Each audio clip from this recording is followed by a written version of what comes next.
पर भारत जोड़ो यात्रा के लिए करेंगे।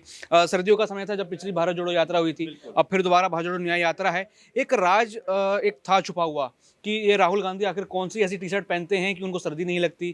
थोड़ा इसके बारे में आपने कुछ रिसर्च करी हो या फिर ये लगातार विषय बना हुआ है कि राहुल गांधी क्या शर्ट टी शर्ट पहनते हैं? अभी भी हमने देखा हाल ही के दिनों में वो एक शादी टी शर्ट में चले जाते हैं। तो क्या क्या यात्रा से लोगों को अपने आप को अट्रैक्ट करने के लिए ऐसा किया जाता है या फिर इसके पीछे कुछ और उद्देश्य नजर आता है? देखिए, बिल्कुल इस बात को लेकर भी बात चली कि इतना लंबा आखिर राहुल गांधी पैदल चले, उसके पीछे भी क्या राज था? टी-शर्ट पहन रहे हैं पूरे जाड़ों में भी, उसके में क्या राज था?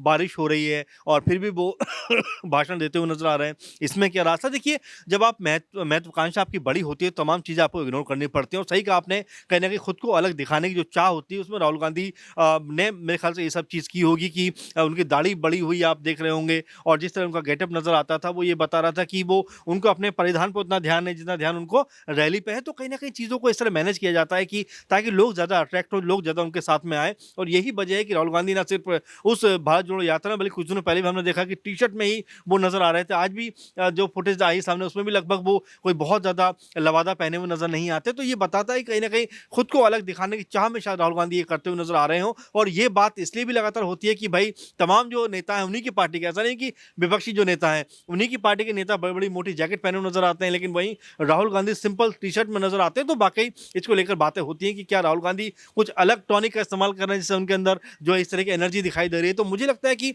शायद खुद को अलग दिखाने की चाह में वो ये सब करते हुए नज़र आते हैं। तो लगातार यहाँ पर विषय भारत जोड़ो न्याय यात्रा और सिंहासन 2024 का बना हुआ है कि किस तरीके से इस भारत जोड़ो यात्रा के तहत वो अपने 2024 के सिंहासन तक पहुंचेंगे। तो देखना होगा कि यहाँ पर राहुल गांधी की चाह काम करेगी या फिर मोदी शाह और भाजपा का सिस्टम, क्योंकि ये सिस्टम की बात लगातार हो रही है कि यहाँ पर चुनाव कोई भी हो सिर्फ एक चेहरा चलता है, प्रधानमंत्री नरेंद्र मोदी। अगर चेहरा नहीं चलेगा तो यहाँ पर बीजेपी कुछ ऐसा सिस्टम बिठा देगी, यहाँ पर राजनीति के चाणक्य अमित शाह कुछ ऐसा सिस्टम बिठा देंगे कि यहाँ पर तीसरी बार भी उनकी ही सरकार होगी। तो देखना होगा कि 2024 के परिणाम किसको यहाँ बड़ा झटका देते हैं और क्या 2024 के चुनाव से पहले भाजपा नेता भाजपा को ही बड़ा झटका देते हुए नजर आते हैं या नहीं। बाकी और भी ऐसी खबरें जानने के लिए देखते रहिए SPN9 न्यूज। धन्यवाद।